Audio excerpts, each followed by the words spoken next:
নমস্কার বন্ধুরা, রুচি রান্না কিচেনে আপনাদের সবাইকে স্বাগত জানিয়ে শুরু করছি আজকে একটি নতুন ধরনের রেসিপি। আর এই রেসিপিটা খুব সহজভাবেই করে নেওয়া যায়। তো আজকে করব লাউয়ের বীজ ভর্তা। তার জন্য এখানে আমি লাউ নিয়ে নিয়েছি, আর একটা লাউয়ের কিছুটা অংশ আমি আগে রান্না করেছি আর তার থেকে বীজ বের করে রেখেছি। আর এই লাউটুকু আপনাদেরকে দেখানোর জন্য আমি রেখেছি, আর এটা থেকেও আমি বীজ বের করে নেব। তো এইভাবে আমি সমস্ত লাউয়ের বীজগুলোকে বের করে নিচ্ছি।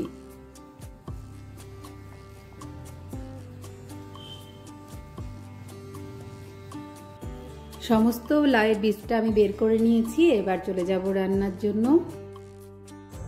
এবার উনানে আমি কড়াই বসিয়ে দিয়েছি গরম হতে, আর এবার দিয়ে দিচ্ছি সরষের তেল।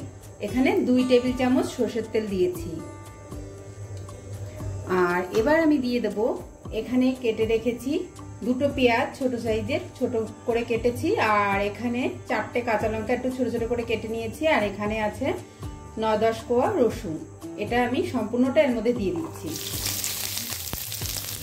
আর তার সঙ্গে আমি দিয়ে দিচ্ছি লাউয়ের যে বীজটা আমি বের করে রেখেছিলাম সেটা। এবার দিয়ে দেব 1/2 চামচ লবণ, আর তার সঙ্গে দিয়ে দিচ্ছি 1/2 চামচ হলুদ। এবার সমস্ত উপকরণটা একসঙ্গে মিশিয়ে ভেজে নেব।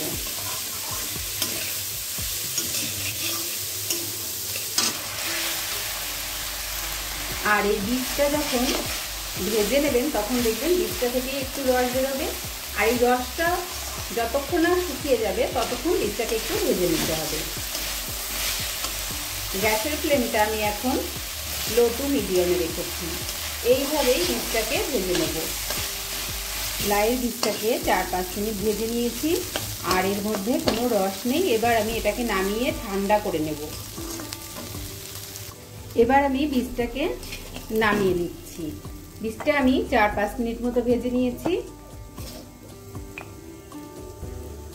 লাউয়ের বীজটাকে সম্পূর্ণ ঠান্ডা করে নিয়েছি। এবার আমি নিয়ে নিচ্ছি একটি মিক্সিং জার, আর এর মধ্যে আমি লাউয়ের বীজগুলোকে দিয়ে দিচ্ছি।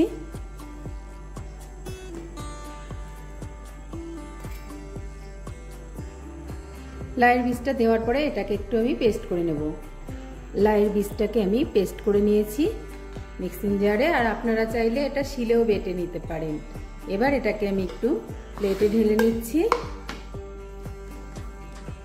আর এই লাউয়ের বীজের ভর্তাটা গরম ভাতের সাথে খেতে দুর্দান্ত হয়। আপনারা যদি করে না থাকেন একবার করে দেখতে পারেন, আপনাদেরও ভালো লাগবে। এই লাউয়ের বীজের ভর্তাটা আপনাদের কাছে কেমন লাগলো অবশ্যই কমেন্ট করে জানাবেন। আর এতক্ষণ ভিডিওটি দেখার জন্য সবাইকে জানাই অসংখ্য অসংখ্য ধন্যবাদ। ভালো থাকবেন, সুস্থ থাকবেন। নমস্কার।